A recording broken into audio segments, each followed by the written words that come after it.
नमस्कार दोस्तों। संपूर्ण महाभारत चमत्कार, रहस्य, वरदान और श्राप का एक लेखा जोखा है।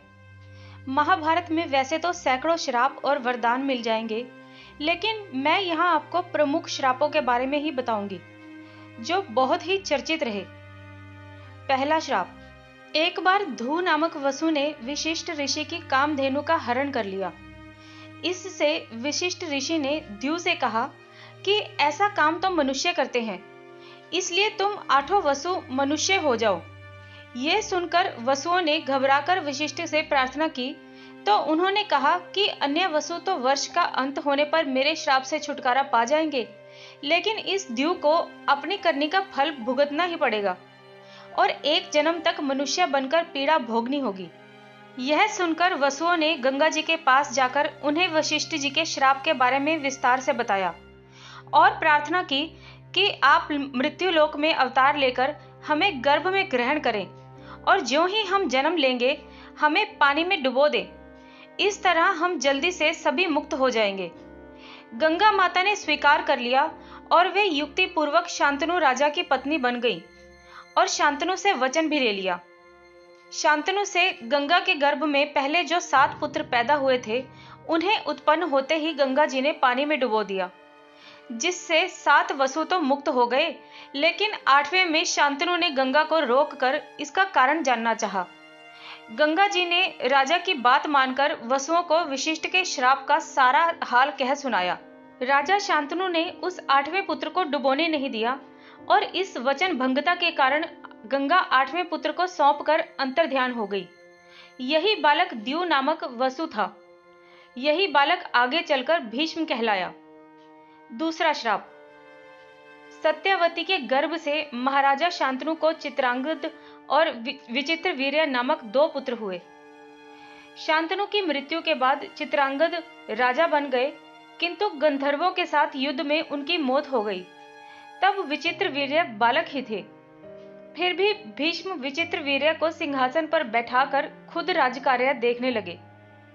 विचित्र वीर्य के युवा होने पर भीष्म ने बलपूर्वक काशीराज की 3 पुत्रियों का हरण कर लिया और वे उनका विवाह विचित्र वीर्य से करवाना चाहते थे, क्योंकि भीष्म चाहते थे कि किसी भी तरह से अपने पिता शांतनु का कुल बढ़े।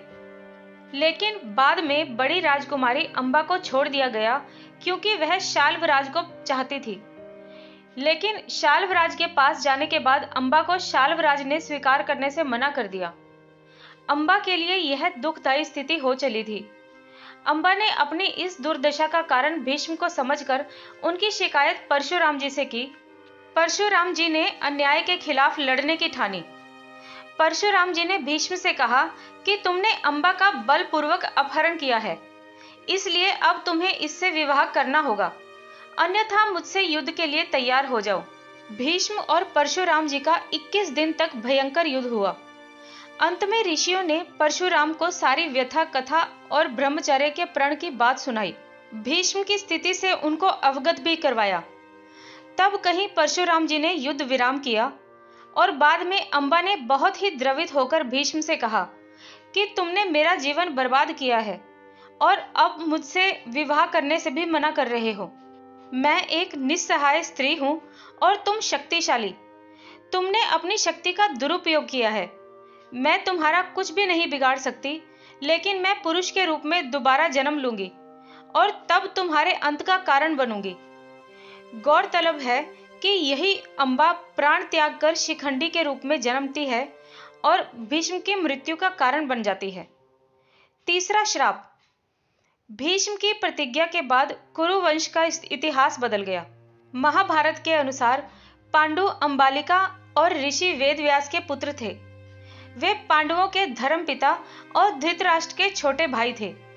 धृतराष्ट्र के अंधे होने के कारण पांडु को हस्तिनापुर का शासक बनाया गया। एक बार की बात है, राजा पांडु अपनी दोनों रानियों कुंती और माद्री के साथ शिकार कर रहे थे। तभी उन्होंने मृग होने के भ्रम में बाण चला दिया, जो कि एक ऋषि को जाकर लगा। उस समय वह ऋषि अपनी पत्नी के साथ सहवास कर रहे थे और उसी अवस्था में उन्हें बाण लग गया। इसलिए उन्होंने पांडु को श्राप दे दिया कि जिस अवस्था में उनकी मृत्यु हो रही है, उसी प्रकार जब भी पांडु अपनी पत्नियों के साथ सहवासरत होंगे तो उनकी भी मृत्यु हो जाएगी। उस समय पांडु की कोई संतान नहीं थी। अब उनके लिए यह संकट की बात हो गई थी। जब उन्होंने ये बात कुंती को बताई तो कुंती ने उन्हें ऋषि दुर्वासा द्वारा उनको मिले वरदान की बात कही। इस वरदान से कुंती किसी भी देवता का आह्वान करके उन्हें बुला सकती थी और उनके साथ नियोग कर सकती थी। विवाह से पूर्व भी उन्होंने सूर्य देव का आह्वान किया था, जिसके चलते कर्ण का जन्म हुआ था, लेकिन कुंती ने लोक लज्जा के कारण उसे नदी में बहा दिया था। खैर, पांडु मान गए। तब कुंती ने एक एक कर कई देवताओं का आह्वान किया और इस प्रकार माद्री ने भी देवताओं का आह्वान किया। तब कुंती को 3 और माद्री को 2 पुत्र प्राप्त हुए, जिनमें युधिष्ठिर सबसे ज्येष्ठ थे। कुंती के अन्य पुत्र में थे भीम, अर्जुन और माद्री के पुत्र थे नकुल और सहदेव। कुंती ने धर्मराज, वायु और इंद्र देवता का आह्वान किया था, तो माद्री ने अश्विनी कुमारों का। एक दिन वर्षा ऋतु का समय था और पांडु और माद्री वन में विहार कर रहे थे। उस समय पांडु अपने काम वेग पर नियंत्रण न रख सके और माद्री के साथ सहवास करने को उतावले हो गए, और तब ऋषि का श्राप महाराज पांडु की मृत्यु के रूप में फलित हुआ। माद्री पांडु की मृत्यु को बर्दाश्त नहीं कर सकी और उनके साथ सती हो गई। ये देखकर पुत्रों के पालन पोषण का भार अब कुंती पर आ गया था। उसने अपने मायके जाने की बजाय हस्तिनापुर का रुख किया। हस्तिनापुर में रहने वाले ऋषि मुनि सभी पांडवों को राजा पांडु का पुत्र ही मानते थे, तो वे सभी मिलकर पांडवों को राजमहल छोड़ आए। कुंती के कहने पर सभी ने पांडवों को पांडु का पुत्र ही मान लिया और उनका स्वागत किया। राजमहल में कुंती का सामना गांधारी से भी हुआ। कुंती वसुदेव जी की बहन और भगवान श्री कृष्ण की बुआ थी, तो गांधारी गांधार नरेश की पुत्री और राजा धृतराष्ट्र की पत्नी थी। चौथा श्राप। उस काल में द्रोणाचार्य, परशुराम और वेद व्यास को ही ब्रह्मास्त्र चलाना और किसी के द्वारा ब्रह्मास्त्र का प्रयोग किए जाने पर उसे असफल कर देने का ज्ञान था। उन्होंने ये विद्या अपने कुछ खास शिष्यों को ही प्रदान की थी। उन शिष्यों में से ब्रह्मास्त्र को असफल करने का ज्ञान बहुत ही कम शिष्यों को था। द्रोणाचार्य ने कर्ण के सूत पुत्र होने के जानकर ब्रह्मास्त्र विद्या सिखाने से इनकार कर दिया। तब वे परशुराम के पास पहुंच गए। परशुराम ने प्रण लिया था कि वे इस विद्या को किसी ब्राह्मण को ही सिखाएंगे, क्योंकि इस विद्या का दुरुपयोग का खतरा बढ़ गया था। उस काल में तापस, कुशाग्र, विनम्र, ब्रह्मज्ञाता और विद्यावान लोगों को ही ब्राह्मण कहा जाता था। किंतु कर्ण यह विद्या सीखना चाहता था, तो उसने परशुराम के पास पहुंचकर खुद को ब्राह्मण का पुत्र बताया और उनसे यह विद्या सीख ली। परशुराम ने ब्रह्मास्त्र के अलावा कर्ण को अन्य सभी अस्त्र शस्त्र की विद्या दी थी। फिर एक दिन जंगल में कहीं जाते हुए परशुराम जी को थकान महसूस हुई और उन्होंने कर्ण से कहा कि वे थोड़ी देर सोना चाहते हैं। कर्ण ने उनका सिर अपनी गोद में रख लिया। परशुराम गहरी नींद में सो गए। तभी वहां कहीं से एक कीड़ा आया और वह कर्ण की जंघा पर डंक मारने लगा। कर्ण की जंघा पर घाव हो गया, लेकिन परशुराम की नींद खुल जाने के भय से वह चुपचाप बैठा रहा और घाव से खून बहने लगा। बहते खून ने जब परशुराम को छुआ तो उनकी नींद खुल गई। उन्होंने कर्ण से पूछा कि तुमने उस कीड़े को हटाया क्यों नहीं? कर्ण ने कहा कि आपकी नींद टूटने का डर था, इसलिए। परशुराम ने कहा कि किसी ब्राह्मण में इतनी सहनशीलता नहीं हो सकती। तुम जरूर कोई क्षत्रिय हो, सच सच बताओ। तब कर्ण ने सच बता दिया। क्रोधित परशुराम ने कर्ण को उसी समय श्राप दिया कि तुमने जो मुझसे विद्या प्राप्त की है वह झूठ बोलकर सीखी है, इसलिए जब भी तुम्हें इस विद्या की सबसे ज्यादा आवश्यकता होगी तभी तुम इसे भूल जाओगे, कोई दिव्यास्त्र का उपयोग नहीं कर पाओगे। पांचवा श्राप। अर्जुन सशरीर इंद्र सभा में गया तो उसके स्वागत में उर्वशी, रंभा आदि अप्सराओं ने नृत्य किया। अर्जुन के रूप सौंदर्य पर मोहित होकर उर्वशी उसके निवास स्थान पर गई और प्रणय निवेदन किया, और साथ ही इसमें कुछ भी गलत नहीं है, इसके पक्ष में अनेक दलीलें भी दी। किंतु अर्जुन ने अपने दृढ़ इंद्रिय संयम का परिचय देते हुए कहा, मेरी दृष्टि में कुंती, माद्री और शची का जो स्थान है वही तुम्हारा भी है। तुम पुरु वंश की जननी होने के कारण आज मेरे लिए परम गुरु स्वरूप हो। हे वर वर्णिनी, मैं तुम्हारे चरणों में मस्तक रखकर तुम्हारी शरण में आया हूँ। तुम लौट जाओ। मेरी दृष्टि में तुम माता के समान पूजनीय हो और पुत्र के समान मानकर तुम्हें मेरी रक्षा करनी चाहिए। उर्वशी अपने कामुक प्रदर्शन और तर्क देकर अपने काम वासना तृप्त करने में असफल रही तो क्रोधित होकर उसने अर्जुन को 1 वर्ष तक नपुंसक होने का श्राप दे दिया। अर्जुन ने उर्वशी से श्रापित होना स्वीकार किया, परंतु संयम तोड़ना नहीं। जब यह बात अर्जुन के पिता इंद्र को पता चली तो उन्होंने अर्जुन से कहा, हे पुत्र, तुमने तो अपने इंद्रिय संयम द्वारा ऋषियों को भी पराजित कर दिया है। तुम जैसा पुत्र को पाकर कुंती वास्तव में श्रेष्ठ पुत्र वाली है। उर्वशी का श्राप तुम्हें वरदान रूप सिद्ध होगा। पृथ्वी लोक पर वनवास के 13वें वर्ष में तुम्हें अज्ञातवास का सामना करना पड़ेगा। उस समय यह श्राप तुम्हारा सहायक होगा। उसके बाद तुम अपना पुरुषत्व फिर से प्राप्त कर लोगे। इस श्राप के चलते अज्ञातवास के समय अर्जुन ने विराट के महल में नर्तक वेश में रहकर विराट की राजकुमारी को संगीत और नृत्य की विद्या सिखाई थी। तत्पश्चात वे श्राप मुक्त हो गए थे। छठा श्राप, धर्म के विरुद्ध आचरण करने के दुष्परिणाम स्वरूप अंत में दुर्योधन आदि मारे गए और कौरव वंश का विनाश हो गया। महाभारत युद्ध के पश्चात सांत्वना देने के उद्देश्य से भगवान श्री कृष्ण गांधारी के पास गए। गांधारी अपने 100 पुत्रों की मृत्यु के शोक में अत्यंत व्याकुल थी। भगवान श्री कृष्ण को देखते ही गांधारी ने क्रोधित होकर उन्हें श्राप दिया कि तुम्हारे कारण जिस प्रकार मेरे 100 पुत्रों का नाश हुआ है, उसी प्रकार तुम्हारे वंश का भी आपस में एक दूसरे को मारने के कारण नाश हो जाएगा। भगवान श्री कृष्ण ने गांधारी से कहा, देवी, मैं आपके दुख को समझ सकता हूँ। यदि मेरे वंश का नाश से तुम्हें आत्म शांति मिलती है तो ऐसा ही होगा। भगवान श्री कृष्ण ने माता गांधारी के उस शाप को पूर्ण करने के लिए अपने कुल के यादवों की मति फेर दी। इसका यह मतलब नहीं कि गांधारी ने यादवों के वंश के नाश का श्राप दिया था। उन्होंने तो सिर्फ श्री कृष्ण के वंश को श्राप दिया था।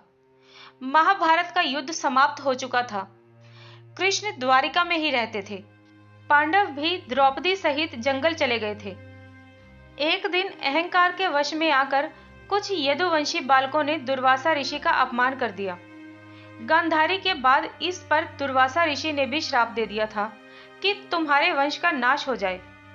उनके श्राप के प्रभाव से कृष्ण के सभी यदुवंशी भयभीत हो गए।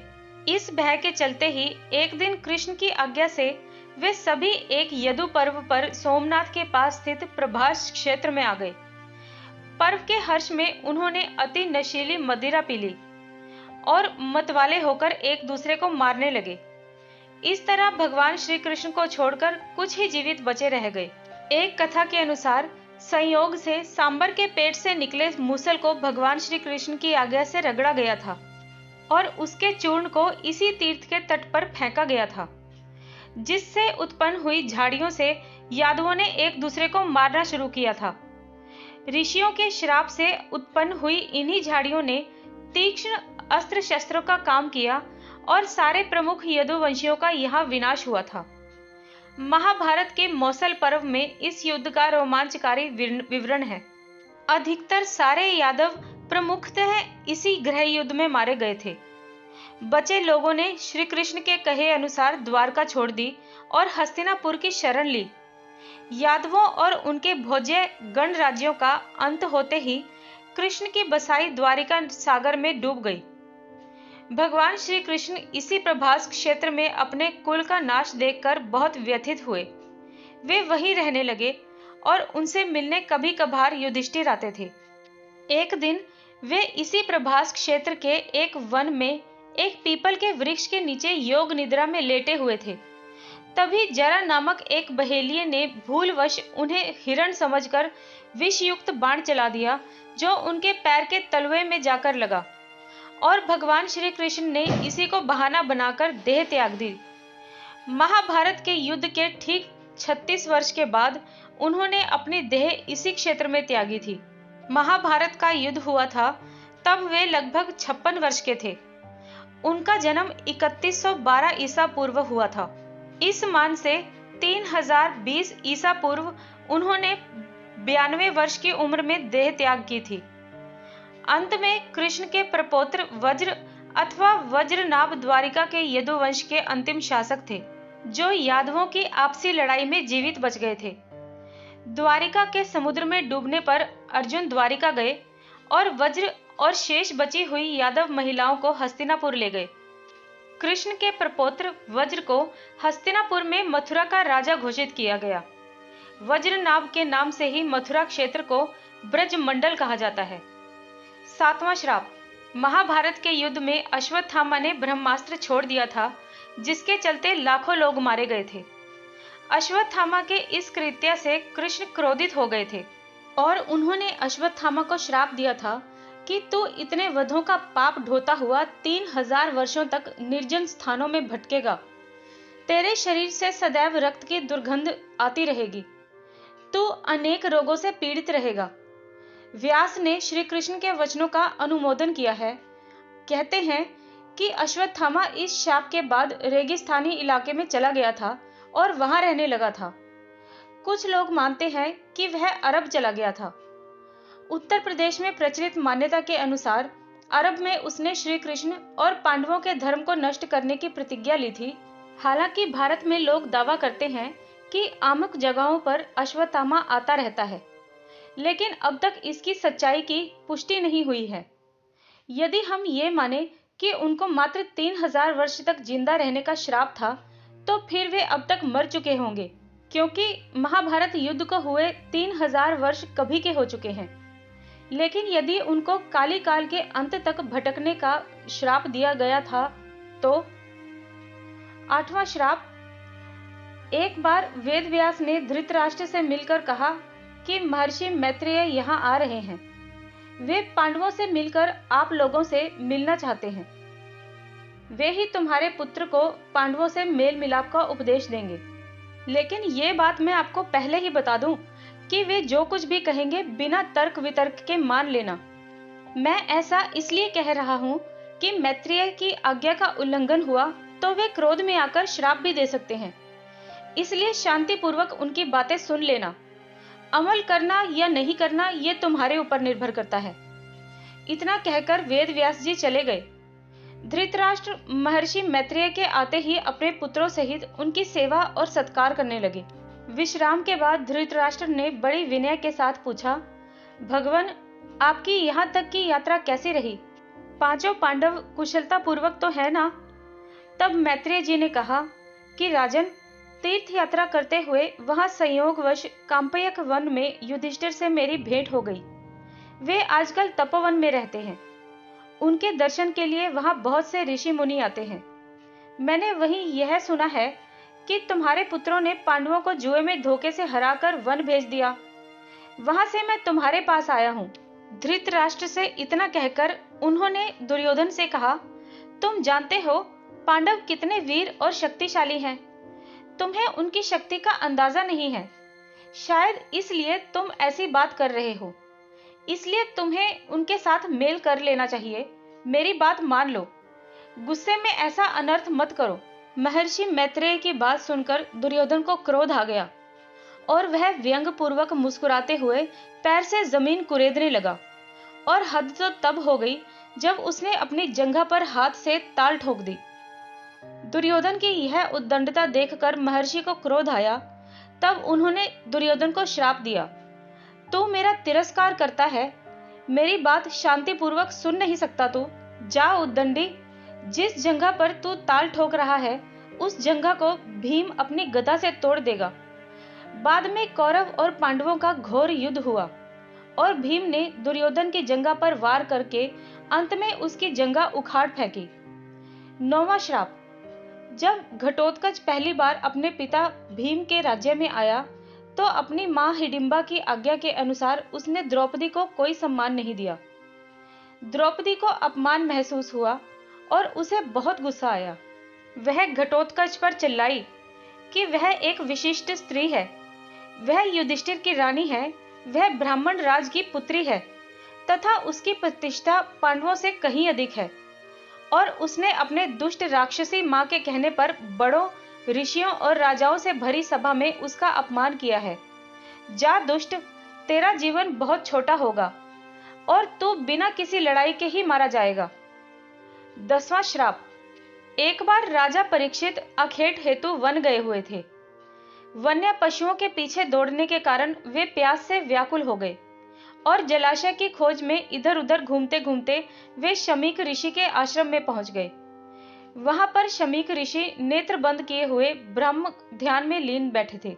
राजा परीक्षित ने उनसे जल मांगा, किंतु ध्यान मग्न होने के कारण शमीक ऋषि ने कुछ भी उत्तर नहीं दिया। सिर पर स्वर्ण मुकुट पर निवास करते हुए कलयुग के प्रभाव से राजा परीक्षित को ऐसा प्रतीत हुआ कि यह ऋषि ध्यानस्थ होने का ढोंग करके मेरा अपमान कर रहा है। उन्हें ऋषि पर बहुत क्रोध आया। उन्होंने अपने अपमान का बदला लेने के उद्देश्य से पास ही पड़े हुए एक मृत सर्प को अपने धनुष की नोक से उठाकर ऋषि के गले में डाल दिया और अपने नगर वापस आ गए। शमीक ऋषि जब ध्यान साधना से जागृत हुए तो उन्होंने अपने गले में पड़े हुए मृत सर्प को देखा। उन्हें ज्ञात नहीं हो पाया था कि उनके साथ राजा ने क्या किया है। उस दौरान शमीक ऋषि के पुत्र श्रृंगी ऋषि आ पहुंचे और जब उन्होंने जाना कि उनके पिता का राजा ने अपमान किया है तो वे बहुत क्रोधित हुए। उन्होंने सोचा कि यह राजा जीवित रहेगा तो इसी प्रकार ऋषियों का अपमान करता रहेगा। इस प्रकार विचार करके उस ऋषि कुमार ने तुरंत ही कमंडल से अपनी अंजलि में जल लेकर और उसे मंत्रों से अभिमंत्रित करके राजा परीक्षित को यह श्राप दे दिया कि जा, तुझे आज से 7वें दिन तक्षक सर्प डस देगा। शमीक ऋषि कुछ समझ पाते इससे पहले तो श्रृंगी ऋषि ने श्राप दे डाला। शमीक ऋषि ने अपने पुत्र से कहा कि तूने यह अच्छा नहीं किया है। वह राजा तो प्रजा का रक्षक है, उसने इतना बड़ा अपराध भी नहीं किया था कि उसे इतना बड़ा श्राप तूने दिया है। शमीक ऋषि को बहुत पश्चाताप हुआ। उल्लेखनीय है कि द्रोण पुत्र अश्वत्थामा के ब्रह्मास्त्र प्रहार से उत्तरा ने मृत शिशु को जन्म दिया था, किंतु भगवान श्री कृष्ण ने अभिमन्यु और उत्तरा के पुत्र को ब्रह्मास्त्र के प्रयोग के बाद भी फिर से जीवित कर दिया था। यही बालक आगे चलकर राजा परीक्षित के नाम से प्रसिद्ध हुआ। परीक्षित के प्रतापी पुत्र हुए जन्मेजय। जन्मेजय को जब यह पता चला कि मेरे पिता की मृत्यु सांप के काटने से हुई थी तो उन्होंने विश्व के सभी सर्पों को मारने के लिए नागदाह यज्ञ करवाए थे। उन यज्ञों में नागों को पटक दिया जाता था। एक विशिष्ट मंत्र द्वारा नाग स्वयं यज्ञ के पास पहुंच जाते थे। देश भर में नागदाह नामक स्थान मिल जाएंगे। सर्पदाह के एक घनघोर यज्ञ की अग्नि से एक करकोटक नामक सर्प ने अपनी जान बचाने के लिए उज्जैन में महाकाल राजा की शरण ली थी, जिससे वो बच गया था। मित्रों, आज की ये कहानी आपको कैसी लगी मुझे कमेंट बॉक्स में जरूर बताएं। मेरे इस चैनल को सब्सक्राइब करें, इस वीडियो को लाइक करें और अपने फ्रेंड्स और फैमिली के साथ इस वीडियो को शेयर भी करें। तो मिलते हैं किसी और कहानी के साथ इसी चैनल पर। तब तक के लिए धन्यवाद।